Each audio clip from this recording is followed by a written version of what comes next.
Hace 250 años que un hombre humilde, llamado Leeuwenhoek, se asomó por vez primera a un mundo nuevo y misterioso poblado por millares de diferentes especies de seres diminutos, algunos muy feroces y mortíferos, otros útiles y benéficos, incluso, muchos cuyo hallazgo ha sido más importantísimo para la humanidad que el descubrimiento de cualquier continente o archipiélago.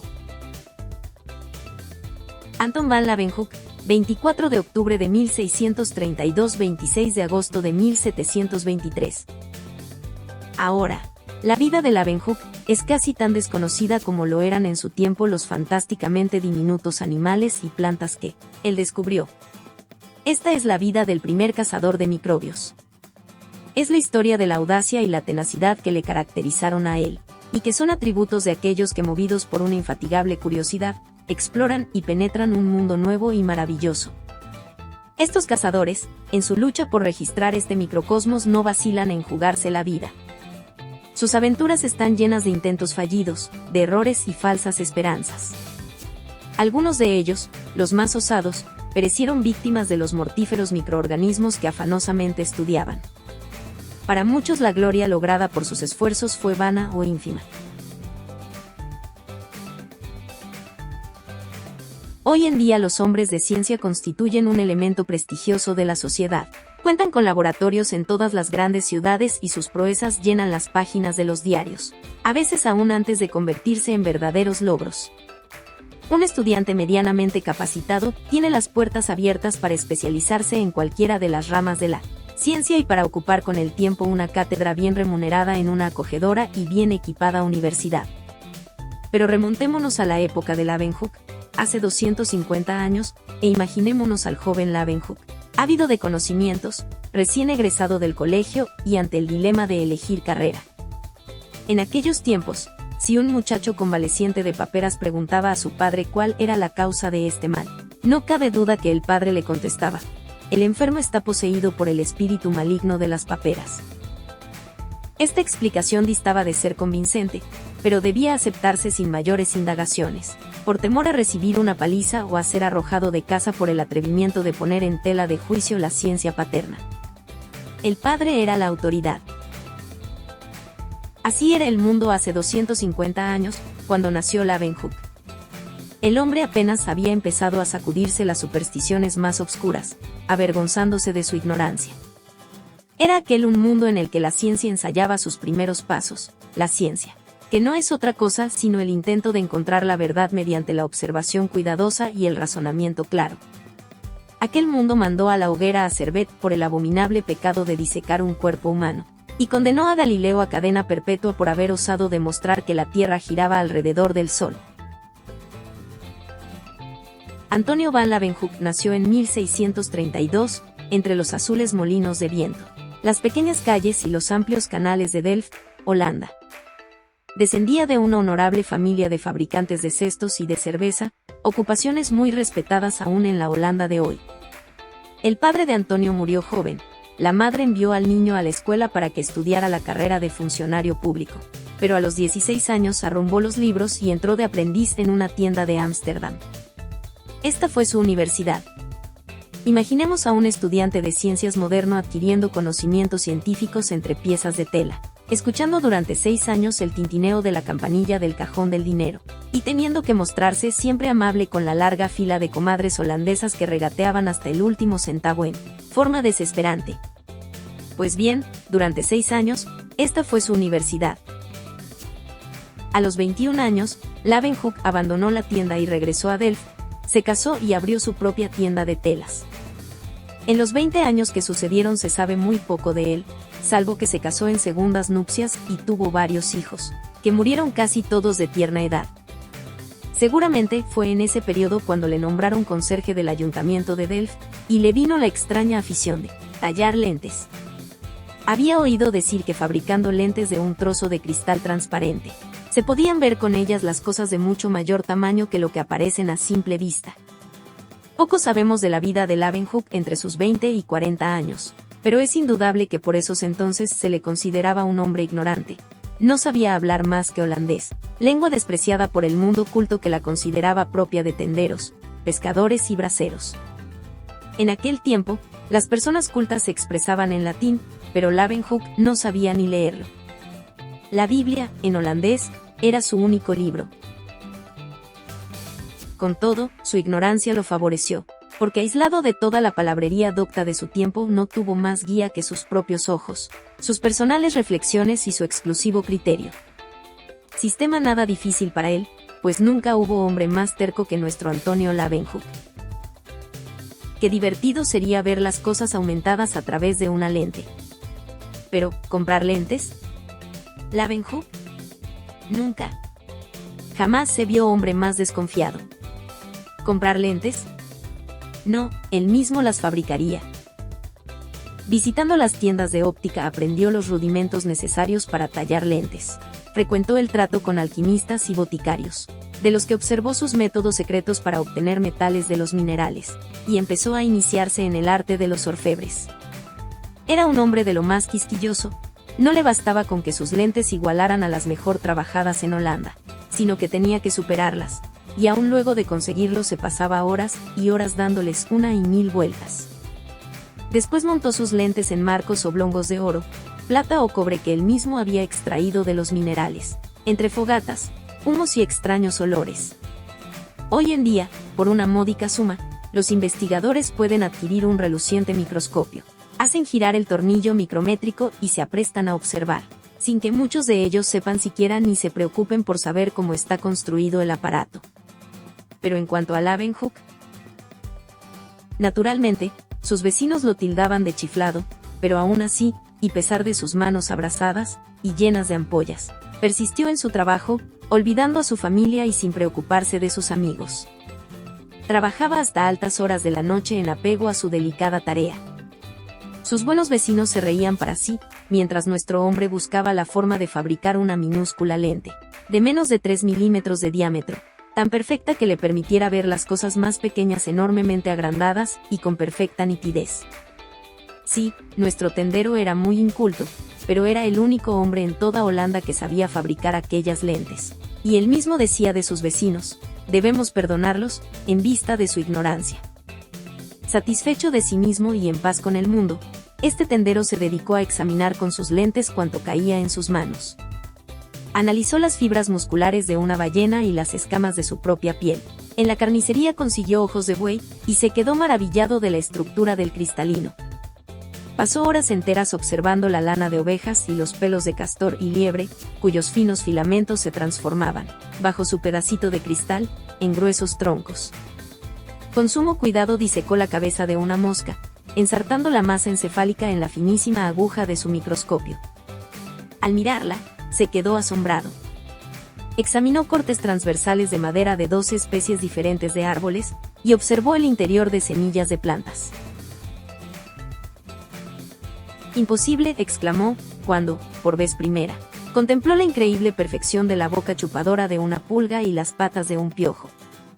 Era Leeuwenhoek como un cachorro que olfatea todo lo que hay a su alrededor, indiscriminadamente, sin existir miramiento alguno. 2.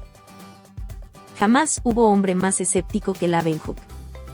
Miraba y remiraba, 100 veces, este aguijón de abeja o aquella pata de piojo. Durante meses enteros dejaba clavadas muestras en la aguja de su extraño microscopio, y para poder observar otras cosas, se vio precisado a fabricar cientos de microscopios. Así podía volver a examinar los primeros especímenes y confrontar cuidadosamente el resultado de las nuevas observaciones, solo hasta estar seguro de que no había variación alguna en lo que atisbaba, después de mirarlo y remirarlo cientos de veces. Solo entonces, hacía algún dibujo de sus observaciones.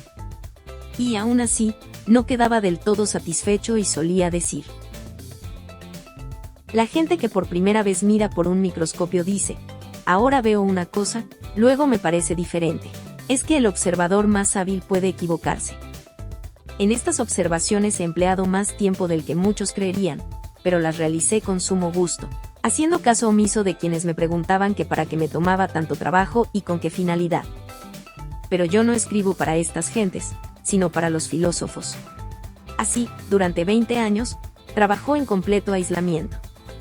En aquel tiempo, la segunda mitad del siglo XVII, surgían nuevos movimientos en todo el mundo. En Inglaterra, Francia e Italia. hombres singulares comenzaban a dudar de aquello que hasta entonces era considerado como verdad. Ya no nos callamos porque Aristóteles afirme tal cosa o el Papa tal otra, decían estos rebeldes. Solo nos fiaremos de nuestras propias observaciones 1000 veces repetidas, y de los pesos exactos de nuestras balanzas.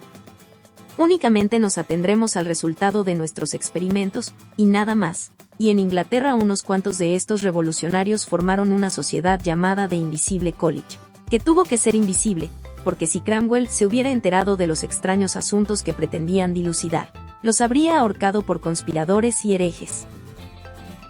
Y hay que ver a qué experimentos llegaron aquellos investigadores tan escépticos. La sabiduría de aquel tiempo afirmaba que si se ponía una araña dentro de un círculo hecho con polvo de cuerno de unicornio, aquella no podría salir de él.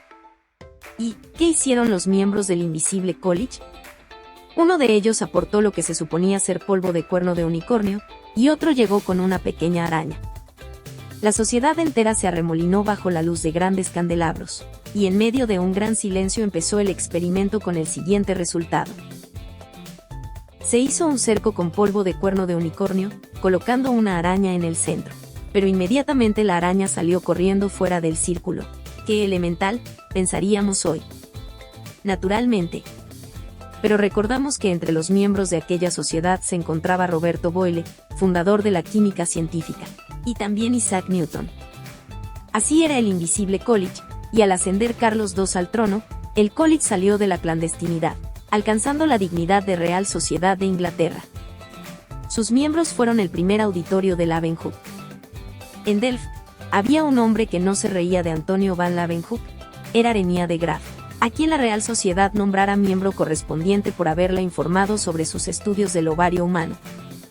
Aunque ya en ese entonces Leeuwenhoek era muy huraño y desconfiado, permitió a Graaf que mirase por aquellas diminutas lentes, únicas en toda Europa.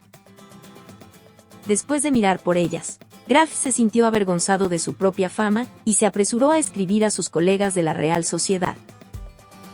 Hagan ustedes que Antonio van Leeuwenhoek les escriba sobre sus descubrimientos.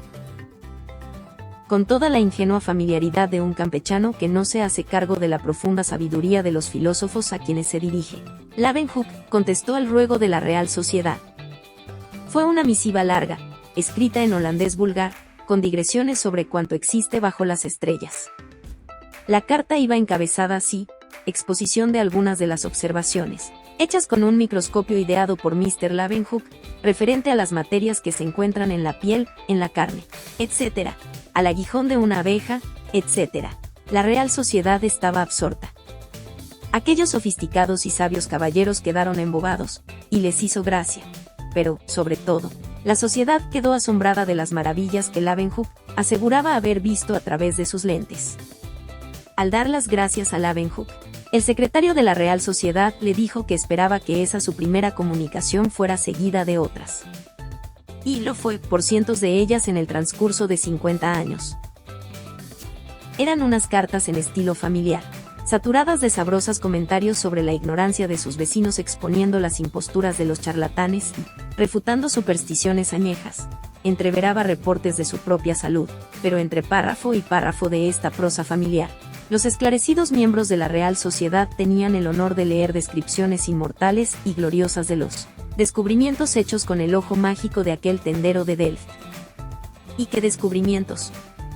Cuando se paramientes en ellos, muchos de los descubrimientos científicos fundamentales nos parecen sencillísimos. ¿Cómo explicarnos que por miles de años los hombres anduvieran a tientas sin ver lo que tenían ante sus ojos? Lo mismo sucedió con los microbios. Hoy en día casi no hay nadie que no los haya contemplado haciendo cabriolas en la pantalla de algún cinematógrafo. Gentes de escasa instrucción los han visto nadar bajo las lentes de los microscopios, y el más novato de los estudiantes de medicina está en posibilidad de mostrarnos los gérmenes de cientos de enfermedades. ¿Por qué fue tan difícil, pues, descubrir los microbios? Pero dejemos a un lado nuestra petulancia, y recordemos que cuando Leeuwenhoek nació no existían microscopios, sino simples lupas o cristales de aumento a través de los cuales podría haber mirado Leeuwenhoek, hasta envejecer, sin lograr descubrir un ser más pequeño que el ácaro del queso. Ya hemos dicho que cada vez perfeccionaba más sus lentes, con persistencia de lunático, examinando cuánta cosa tenía por delante, tanto las más íntimas como las más desagradables. Pero esta aparente manía le sirvió como preparación para aquel día fortuito en que, a través de su lente de juguete, montada en oro, observó una pequeña gota de agua clara de lluvia. Lo que vio aquel día es el comienzo de esta historia. Leeuwenhoek era un observador maniático, pero ¿a quién, sino a un hombre tan singular, se le habría ocurrido observar algo tan poco interesante? Una de las millones de gotas de agua que caen del cielo. Su hija María, de 19 años, que cuidaba cariñosamente a su extravagante padre, lo contemplaba, mientras él, completamente abstraído, cogía un tubito de cristal, lo calentaba al rojo vivo y lo estiraba hasta darle el grosor de un cabello. María adoraba a su padre. Ay del vecino que se permitiera burlarse de él. Pero, ¿qué demonios se proponía hacer con ese tubito capilar?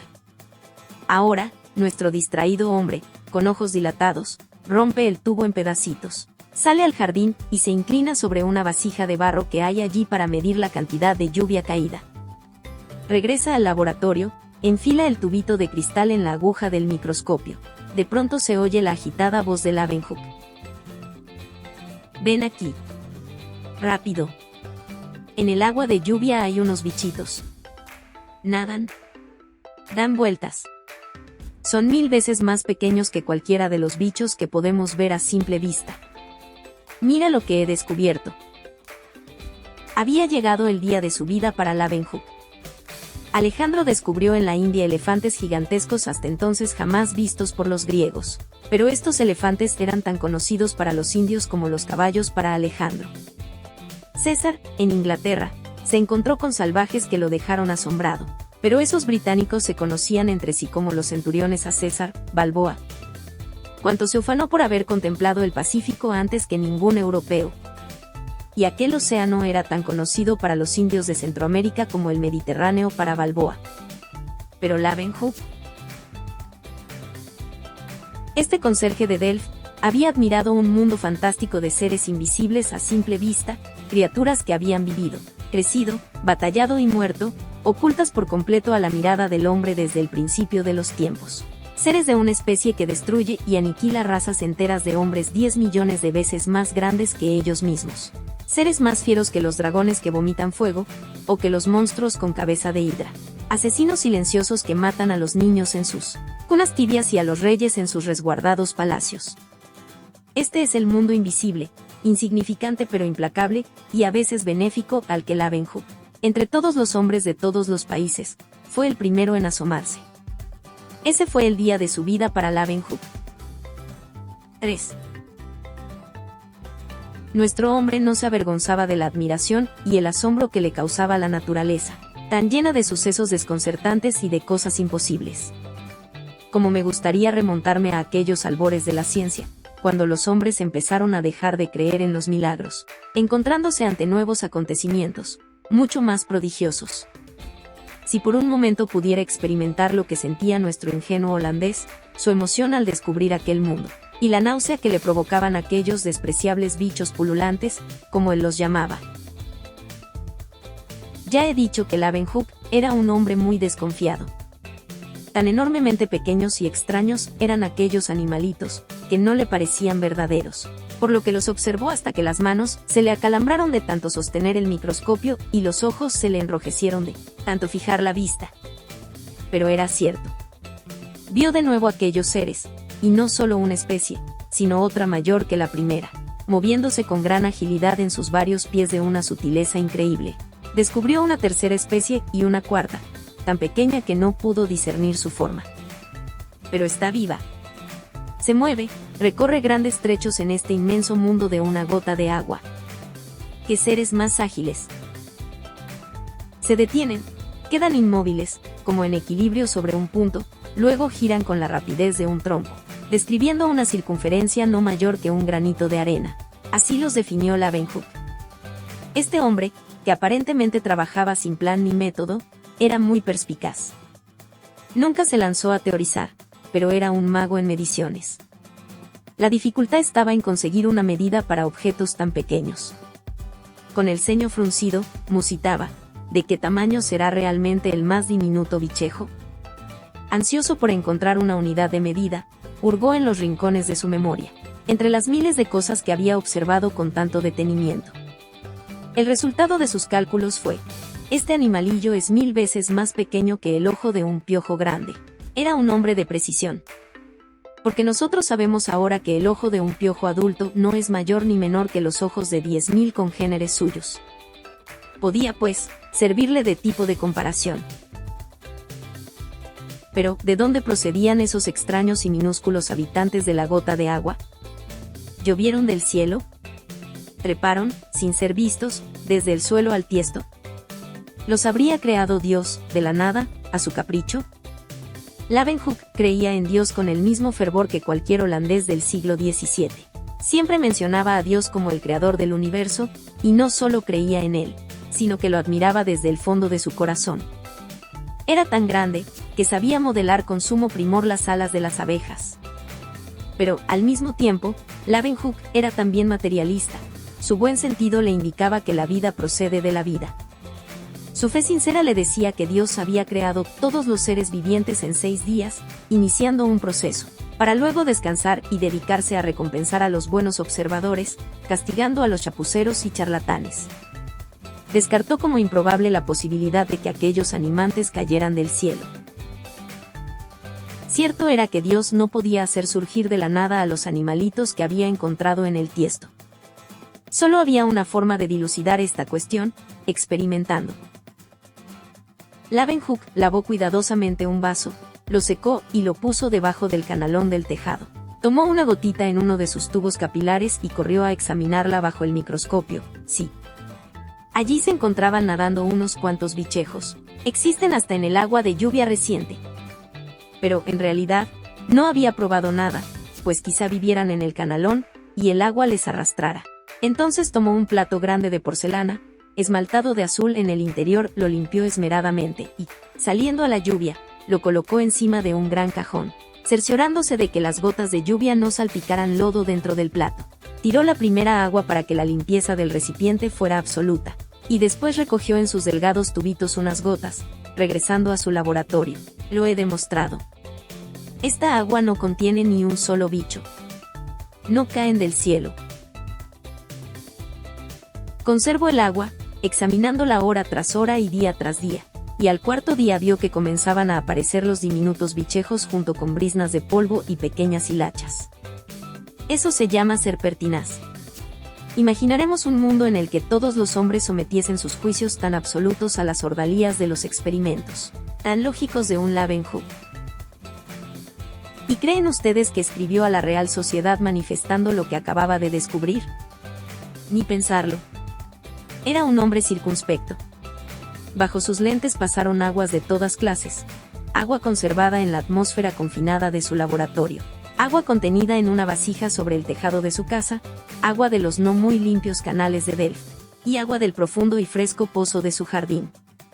En todas ellas pudo observar los mismos bichos, quedándose boquiabierto ante su enorme pequeñez. Encontró que miles de esos seres eran menores que un grano de arena, y comparándolos con el ácaro del queso guardaban la misma proporción que una abeja con un caballo. Los contemplaba incansablemente, viéndolos nadar entremezclados, como un enjambre de mosquitos. Andaba a tientas, naturalmente, a tropezones, como todos los que desprovistos de presciencia encuentran lo que nunca se propusieron buscar. Sus nuevos bichejos eran maravillosos, pero no lo satisfacían. Continuaba hurgando en todo lo imaginable, tratando de observar con más detalle, buscando la razón de las cosas. ¿Qué es lo que hace picante a la pimienta?, se preguntó un buen día, haciendo la siguiente conjetura. Debe haber unos pinchitos en las partículas de la pimienta, que son los que pican la lengua al comerla. Pero, ¿existían dichos pinchitos? Empezó a trajinar con pimienta seca. Estornudaba, sudaba, sin conseguir granitos de pimienta lo suficientemente pequeños para poder examinarlos en el microscopio, hasta que, finalmente, pensó en remojar la pimienta durante varias semanas, al cabo de las cuales, con agujas muy finas, aisló una pizca de pimienta casi invisible y la introdujo con una gota de agua en uno de los tubos capilares, y entonces observó algo capaz de trastornar la cabeza al hombre más cuerdo. Se olvidó de los posibles pinchitos de la pimienta. con el interés de un niño atento, observó las maromas de un increíble número de animalillos de varias clases, que se movían fácil y desordenadamente de un lado a otro. Así fue como Leeuwenhoek se tropezó con un magnífico medio de cultivo para criar a sus nuevos y diminutos animalillos. Ahora sí había llegado el momento de informar de todo esto a los grandes señores de Londres. Con la mayor sencillez les describió su propio asombro. En página tras página de pulcra caligrafía, con palabras llanas, les contó cómo 1.000.000 de estos animalillos cabrían en un grano de arena, y como una sola gota de su agua de pimienta, en la que también se desarrollaban, contenía más de 2.700.000 animalillos. Traducida al inglés, la carta fue leída a los doctos escépticos que ni siquiera creían en las virtudes mágicas del cuerno del unicornio, y dejó atónito al sabio auditorio. Pero, ¿qué era eso? El holandés afirmaba haber descubierto unos seres tan pequeños, que en una sola gota de agua cabían tantos como el número de habitantes que poblaban su tierra natal. ¡Qué disparate! Era innegable que el ácaro del queso era el animal más pequeño creado por Dios. Pero hubo unos cuantos miembros de la Real Sociedad que lo tomaron en serio. La precisión de Leeuwenhoek les constaba. Todo lo que hasta ahora les había dado a conocer fue comprobado. La contestación consistió en una carta dirigida al conserje científico, rogándole detallara la manera en que había construido su microscopio, y les explicara su método de observación. La carta irritó a Leeuwenhoek. La crítica de los idiotas de Delft no le importaba, pero la Real Sociedad. Él creía que trataba con filósofos. Les escribiría revelando los detalles solicitados o se guardaría, en adelante, para sí, sus observaciones. Podemos imaginárnoslo murmurando: «Santo Dios. Estos métodos para descubrir grandes misterios, cuántos trabajos y sudores me han costado, qué de befas e ironías tuve que aguantar para lograr perfeccionar mis microscopios y mis métodos de observación. Pero los creadores necesitan auditorio». Sabía que los incrédulos de la Real Sociedad serían tan tenaces en demostrar la inexistencia de sus animalillos como él lo había sido en descubrirlos. Se sentía hondamente herido, pero los creadores necesitan público. Y así fue como contestó, en una extensa carta, asegurando que no exageraba, explicaba sus cálculos. Los modernos cazadores de microbios, con todos sus aparatos, se muestran solo ligeramente más exactos, incluyendo una serie de cómputos, sumas, multiplicaciones y divisiones, hasta que la carta parecía la tarea de aritmética de un escolar, y terminaba diciendo que muchos ciudadanos de Delft habían visto, con auxilio de sus lentes, aquellos extraños y novedosos de animalitos, y que lo habían felicitado por ello, que les enviaría certificados de prominentes ciudadanos de Delft, 2 eclesiásticos, un notario público y otras 8 personas fidedignas, pero que de ninguna manera les diría el modo en que había fabricado sus microscopios. Cómo celaba su secreto. Para que la gente mirase por sus pequeños aparatos, él mismo los sostenía con sus propias manos, y que no se atrevieran siquiera a tocarlos, porque los echaba de su casa. Era como un niño ansioso y orgulloso de enseñar a sus amigos una hermosa y jugosa manzana, pero sin permitirles tocarla, por temor a que la mordieran. Así que la Real Sociedad encargó a Robert Hooke y a Niemaie Gru la construcción de los mejores microscopios de que fueran capaces, y también la preparación de agua de pimienta de la mejor calidad. El 15 de noviembre de 1677 llegó Hooke a la reunión, presa de gran excitación, pues Leeuwenhoek no había mentido. Allí estaban aquellos increíbles bichos. Los miembros se levantaron de sus asientos, apiñándose alrededor del microscopio, miraron y exclamaron: «Ese hombre es un mago de la observación». Día inolvidable para Leeuwenhoek. Poco más tarde, la Real Sociedad lo nombró miembro y le envió un elegante diploma de socio, en una caja de plata cuya tapa ostentaba grabado el emblema de la sociedad. La respuesta de Leeuwenhoek no se dejó esperar. «Os serviré fielmente durante el resto de mi vida».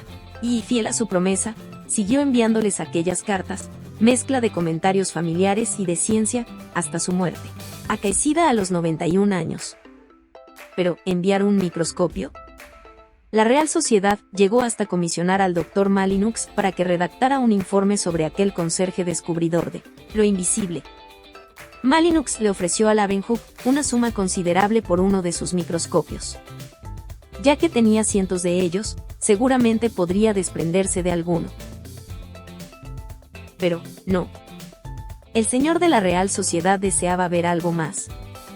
Ahí había en una botella algunos embriones de ostra, acá diversos animalillos agilísimos. Y para que el inglés hiciera sus observaciones, el holandés sostuvo sus microscopios, mientras con el rabillo del ojo vigilaba al sin duda honrado visitante, para que no tocase nada o hurtase cualquier cosa.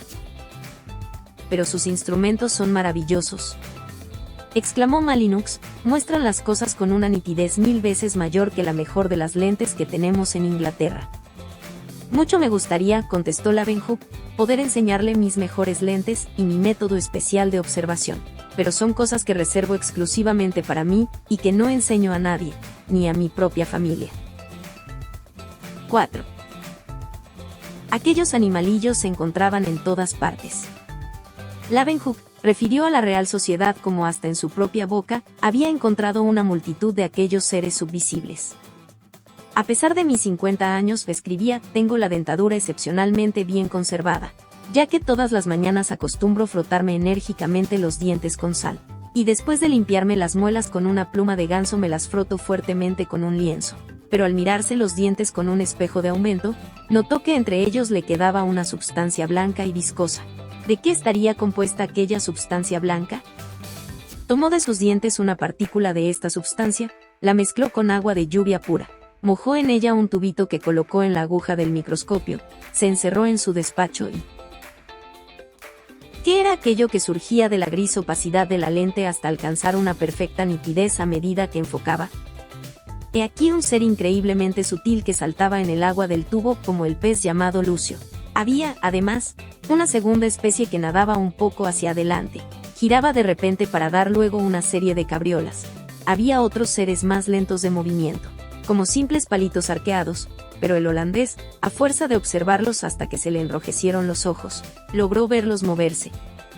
Estaban vivos, era indudable. Tenía en la boca un verdadero zoológico. Allí se encontraban criaturas conformadas como cañas flexibles que se desplazaban con la majestuosa pompa de una procesión episcopal. Había espirales que se remolineaban en el agua como sacacorchos agitados. Para este hombre, todo lo que caía en sus manos era objeto de experimentación, hasta su misma persona. Cansado de sus largas observaciones, salió a dar un paseo bajo los enormes árboles que dejaban caer sus hojas amarillentas en los espejos oscuros de los canales. Necesitaba descansar.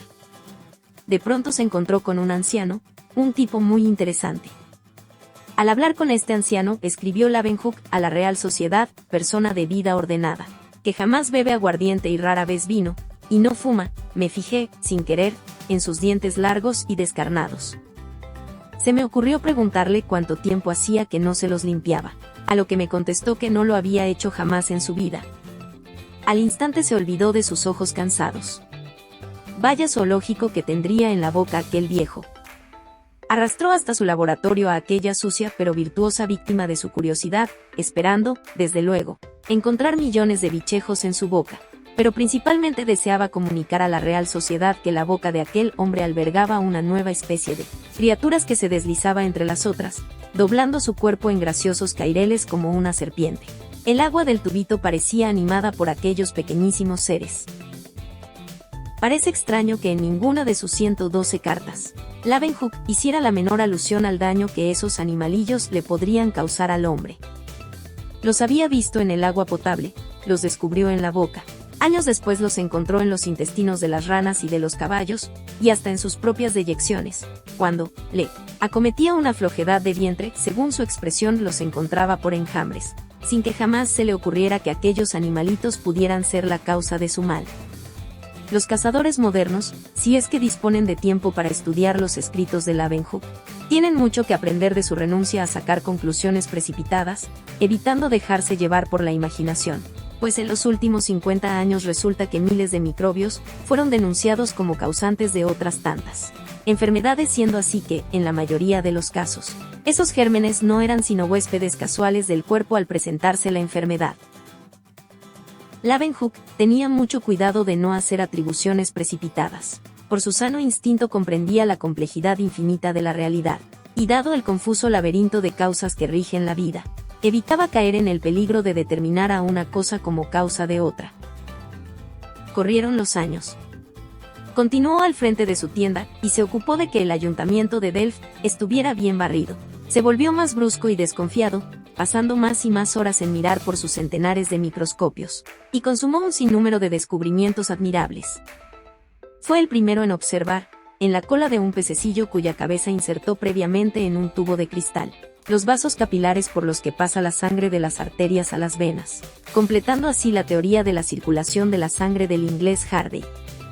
Para sus ojos escudriñadores, hasta las cosas de la vida más sagradas, más inmundas y más románticas, eran solo material interesante para la observación.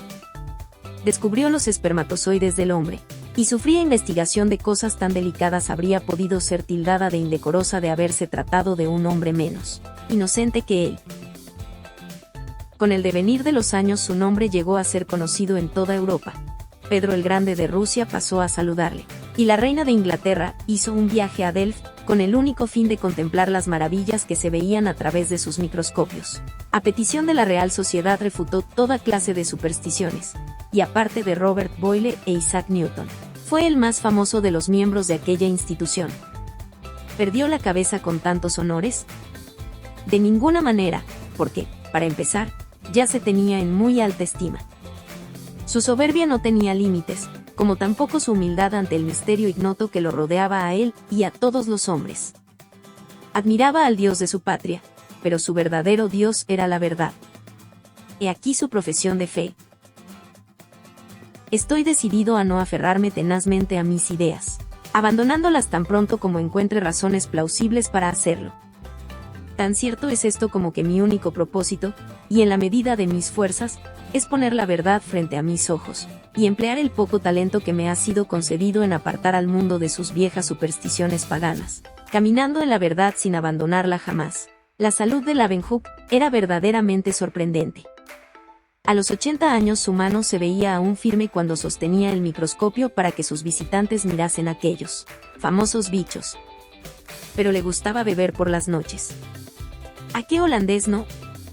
Parece que su única indisposición era el malestar que sentía por las mañanas, natural después de aquellas noches de copeo. Aborrecía a los médicos. ¿Cómo podían entender las enfermedades del cuerpo si no conocían ni la milésima parte de lo que él sabía de la forma en que estaba constituido? Por consiguiente, Leeuwenhoek se guiaba por sus propias y extrañas teorías acerca de su malestar. Sabía que la sangre estaba llena de pequeños glóbulos, había sido el primero en verlos, y que esos glóbulos tenían que pasar por los delgadísimos capilares para ir de las arterias a las venas.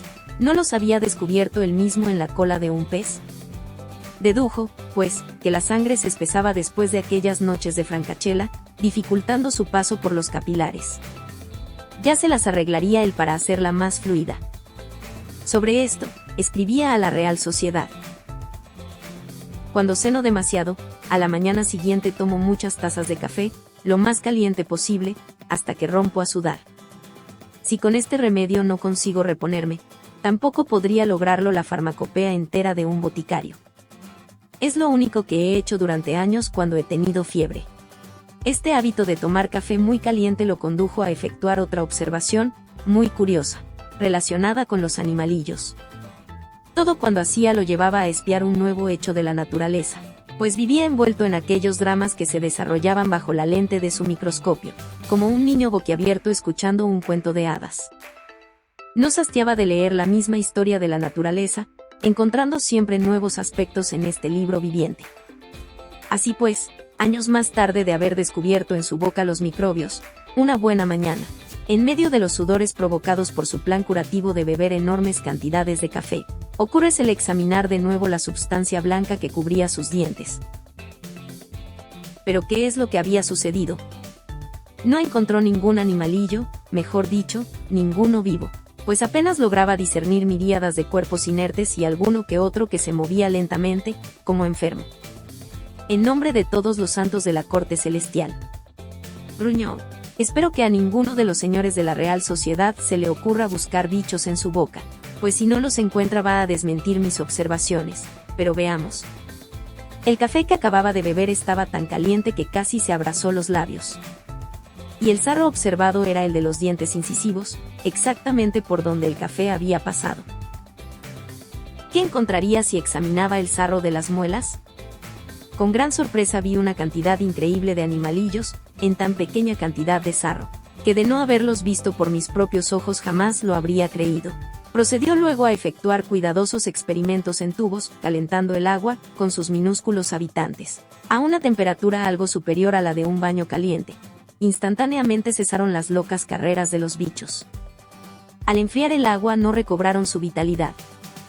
Era el café caliente lo que había matado a los bichejos de sus dientes incisivos. Con cuánto placer los contempló de nuevo. Pero se sentía molesto y fastidiado porque no podía distinguir las cabezas ni las colas de aquellos animalillos, que culebreaban hacia adelante y hacia atrás, sin girar, con la misma rapidez. Pero debían de tener cabezas y colas así como hígado, cerebro y vasos sanguíneos. Con la mente volvió a su labor de 40 años atrás, cuando bajo sus potentes lentes descubrió que las pulgas y los ácaras del queso, tan toscos y sencillos a simple vista, poseían un sistema tan complicado y perfecto como el humano. Pero, a pesar de sus intentos con sus mejores microscopios, aquellos animalillos aparecían siempre como simples cordones o en forma de esferas o espirales. En vista de esto, se contentó con calcular, para comunicarlo a la Real Sociedad, cuál sería el diámetro de los invisibles vasos sanguíneos de los microbios. Claro que ni por asomo se le ocurrió dar a entender que los había visto. Únicamente le divertía asombrar a aquellos caballeros con sus elucubraciones acerca de la increíble pequeñez de los microbios. Si bien Antonio Leeuwenhoek careció de imaginación para deducir que aquellos despreciables bichejos podrían ser la causa de las enfermedades en el hombre, consiguió demostrar que aquellos seres microscópicos eran capaces de devorar y matar a seres mucho más grandes que ellos mismos. También solía examinar los mejillones y cangrejos que sacaba de los canales de Delft. Encontró millones de embriones en el interior de sus madres e intentó desarrollarlos fuera del cuerpo materno, en una vasija con agua del canal. Me pregunto, se decía, cómo es que los canales no están atestados de mejillones, vista la cantidad tan enorme que las hembras llevan en su interior. Día tras día estuvo hurgando en la vasija de agua que contenía la masa viscosa de embriones, observándolos con sus lentes para ver si crecían, pero ¿qué era lo que sucedía allí? Con asombro vio desaparecer el contenido de las conchas, devorado por millones de microbios que atacaban vorazmente a los mejillones. La vida se alimenta de la vida. Es cruel, pero es la voluntad divina, reflexionó. Para nuestro bien indudablemente, porque si estos animalillos no existieran, tus canales estarían atestados de mejillones, dado que cada madre lleva en su interior más de 1 millar de hijos. Como vemos, Antonio Leeuwenhoek aceptaba y alababa todo como buen hijo de su tiempo. En aquel siglo, los investigadores no llegaron aún, como más tarde lo hizo Pasteur, a desafiar a Dios y a protestar ante la inexorable crueldad de la naturaleza para con la humanidad, para con sus hijos. Pasó Leeuwenhoek de los 80 años y los dientes se le aflojaron, como tenía que sucederle incluso a un organismo tan fuerte como el suyo. No se quejó de la inevitable llegada del invierno de su vida. Se arrancó un diente para examinarlo con sus lentes, observando los animalillos que encontró en la raíz hueca. ¿Por qué no estudiarlos una vez más? Quizá descubriría algún nuevo detalle que inadvertidamente se le hubiera pasado antes. Al llegar a los 85 años, sus amigos le recomendaron que abandonara sus estudios para descansar. Frunció el ceño y abriendo sus ojos, aún vivaces, replicó: los frutos que maduran en otoño son los más duraderos. A los 85 años se consideraba en el otoño de su vida. Leeuwenhoek era todo un espectáculo. Le complacían las exclamaciones de admiración de aquellos que se asomaban a su mundo microscópico o de los que recibían sus desilvanadas y maravillosas cartas, pero tenían que ser filósofos y amantes de la ciencia.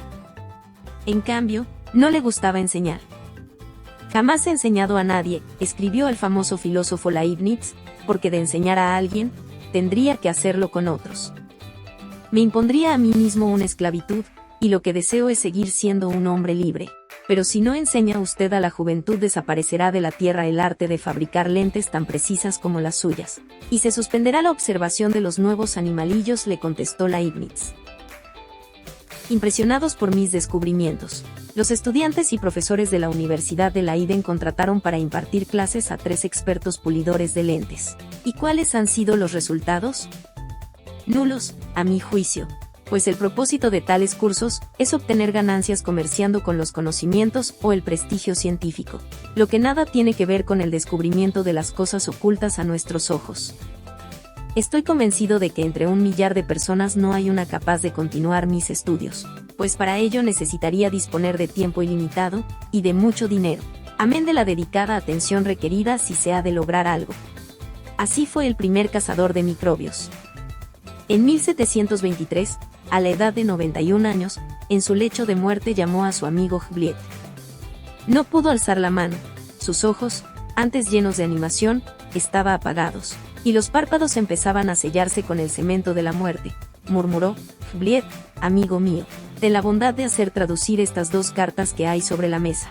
Envíalas a la Real Sociedad de Londres. Cumplía de este modo la promesa hecha 50 años atrás, y al escribir Hbliet remitiendo las cartas decía: envío a ustedes, doctos señores, el postrer presente de mi amigo, esperando que sus últimas palabras les serán gratas.